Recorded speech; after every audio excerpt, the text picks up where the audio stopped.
আজকে মাননীয় প্রধানমন্ত্রীর উপস্থিতিতে একজন ডিআইজি নাম রেজাউল মল্লিক তিনি সরাসরি বলেছেন, বিগত ফ্যাসিস্ট আমলে দীর্ঘ 18 বছর সরকারি চাকরিতে পদবঞ্চনা, বৈষম্য, অপমান ও মানসিক নির্যাতনের শিকার হয়েছেন। এত কিছুর পরেও, বঞ্চনার পরেও তিনি জাতীয়তাবাদী আদর্শ থেকে সরে যান নাই। একজন পুলিশ অফিসার মাননীয় প্রধানমন্ত্রীর সামনে এই ধরনের বক্তব্য দেয়া কি আগের পদ্ধতি থাকলো না? এটা আপনি যেভাবে ডিফাইন করবেন সেটা হবে। আর পুলিশ এবার যেটা বলেছে এটা তার বাস্তবতা।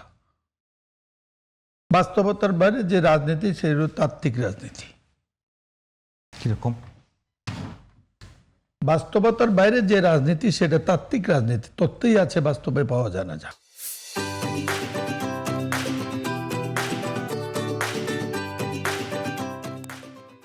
আমি মনে করি ওই পুলিশ অফিসার কোনো ভুল করেনি, মানে সে সৎ। পুলিশ অফিসার বা সরকারি কর্মকর্তারা মঞ্চে দাঁড়িয়ে কোনো দলের কথা বলবে, দলের কথা বলেনি তো। জাতীয়তাবাদী আদর্শ, জাতীয়তাবাদী আদর্শ নট দলীয় ব্যাপার। এটা হলো জাতীয়তাবাদী হওয়া কি অন্য এভরিবডি শুড বি। একজন সরকারি কর্মচারী, একজন কৃষক, একজন রাজনীতিবিদ, আপনি, আমি, এরপর জাতীয়তাবাদীর বাইরে হবেন কি করে? একটু আগে ওনাকেই জিজ্ঞেস করেন, কারো জাতীয়তাবাদী বাইরে হওয়ার কোনো সুযোগ নেই। মানে জাতীয়তাবাদী মানে আমি বিষয় বুঝি, জাতীয়তাবাদী মানে ওই তাত্ত্বিক অর্থে বলছেন জাতীয়তাবাদী হওয়ার সংজ্ঞা যেটা আমি জাতীয়তাবাদী, আমি বাংলাদেশ পছন্দ করি, আমি বাংলাদেশি, বাংলাদেশের জাতীয়তা প্রাধান্য দেই, যেটা আপনারা বলে এই জাতীয়তাবাদ দিয়ে তো দেশ স্বাধীন হয়েছে। এই জাতীয়তাবাদের ভিত্তি হলো সবার উপরে বাংলাদেশ, সবার আগে বাংলাদেশ। এটাই তো জাতীয়তাবাদ। আপনি এই দেশে চাকরি করেন বাংলাদেশি, এটাই তো আপনার জাতীয়তাবাদ। আমার কাছে মনে হচ্ছে যে ব্যাখ্যাটা অন্যদিকে যাচ্ছে। না, ব্যাখ্যাটা অন্যদিকে আমার কাছে মনে হচ্ছে ব্যাখ্যাটা আপনি করছেন। আমি যেটা বলছি যে আমি মনে হল চৌধুরী একটা বিষয় আপনাকে বলি। বাংলাদেশি জাতীয়তাবাদ, বাংলাদেশে যখন আমরা কোনো জায়গায় লিখি জাতীয়তাবাদ বাংলাদেশি, এক্স্যাক্টলি।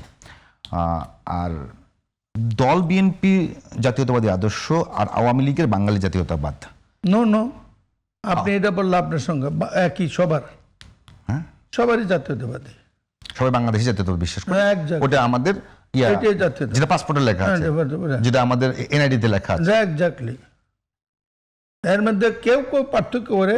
তার মানে আমি বাংলাদেশি হওয়ার কারণে পুলিশ অফিসার যেটা বুঝিয়েছেন যে উনি শুধুমাত্র বাংলাদেশি হবার কারণে পদবঞ্চনার শিকার হয়েছেন, নাকি বিএনপি হবার কারণে পদবঞ্চনার শিকার হয়েছেন? উনি কি বুঝাইছেন সেটার মধ্যে আমি এটাই বলছি, উনি কোনো আদর্শচ্যুতি ঘটেন নাই, ওনার বিশ্বাস থেকে উনি নড়েন নাই, এটাই উনি বুঝিয়েছেন। উনি সিম্পল বলতে চেয়েছেন, উনি যা বিশ্বাস করতেন তার থেকে নড়চড় করেন নাই শত বাধার মুখে। আচ্ছা, মানে আমি যদি এই জায়গাটাতে একটু বলি, বোঝার চেষ্টা করি যে গেল 17 বছর আপনারা যে আন্দোলন করেছেন, আপনারা যুদ্ধ করেছেন, বারবার আপনাদের পক্ষ থেকে যে অভিযোগগুলো এসছে, সে অভিযোগগুলো এরকম যে সরকার দলীয়করণ করছে, সরকার আওয়ামী লীগের বাইরে কাউকে নিচ্ছে না এবং মেধাকে তারা মূল্যায়ন করছে না। পরবর্তীতে গণ অভ্যুত্থানের সময় সবচেয়ে বড় যে বিষয়টা এসছে, শুরুটা কিন্তু মেধার অবমূল্যায়ন দিয়ে। হ্যাঁ, আপনাদের সরকার সেই জায়গাটাতে কতখানি ভালো বার্তা দিতে পেরেছেন? আমি আপনাকে বার্তা, আপনি কি পেয়েছেন জানি না, বার্তাটা একটা পরিবর্তনের, এবং এই ক্ষেত্রে যে বার্তা দিয়েছি সেটা হলো, প্রথম শর্ত হলো পরিবর্তনের মেধাভিত্তিক মনোনয়ন, মেধাভিত্তিক নির্বাচন, মেধাভিত্তিক যোগ্যতার ভিত্তিতে সরকারি চাকরি, যোগ্যতায় প্রথম, মেধা ফার্স্ট, এবং সেই ভিত্তিতে কাজ হচ্ছে। এমনি দেখবেন কিছুদিনের মধ্যে প্রতিফলন। আপনি কি একটা পরিবর্তন দেখেছেন আচরে বাড়িতে? বলেন তো। সেদিন যে জনাব তারেক রহমান, আমাদের প্রধানমন্ত্রী, দলের চেয়ারম্যান, এই যে দলের নেতাদের সভায় গত শুক্রবার শনিবারে তিনি বললেন, এবার আমরা কাউকে স্থানীয় নির্বাচনে জিতিয়ে আনার এজেন্ডা নেব না। শুনেছেন? ওটা শুনুন নাই। তিনি সবাইকে সতর্ক করে দিয়েছেন, দল কাউকে জিতিয়ে আনার দায়িত্ব নেবে না। এর চেয়ে বড় পরিবর্তন কি দেখতে চান? মানে আমি না এই জায়গাটা একটু বুঝলাম না, আপনি সিনিয়র রাজনীতিবিদ, দল কাউকে কোনো জায়গায় মানে জিতিয়ে আনাতে আমরা সরকার সরকার নেবে না, দল তো নেবেই। হ্যাঁ, দল কি নেবে? সরকার নেবে না মানে সরকার নিরপেক্ষ এই নির্বাচনে, এটি মূল কথা, বার্তাটা। সরকার mechanism, administration will be absolutely neutral. সরকার কাউকে জিতানোর এজেন্ডা নেবে না। এর চেয়ে বড় কথা সরকার প্রধান থেকে আর কি শুনবেন? কবে শুনেছেন? ঠিক আছে, 50 বছর কথা পরিবর্তন, এটা কি বলে? মানে আমরা এটা চাই, আমরা এটাই চাই, মানুষ আমি বলি, কবে শুনেছেন একজন প্রধানমন্ত্রী যত দেখা যেত রাস্তা 1.5 ঘন্টা 2 ঘন্টার জন্য বন্ধ থাকতো? কবে শুনেছেন প্রধানমন্ত্রী এমনি চলে? এটাই পরিবর্তন।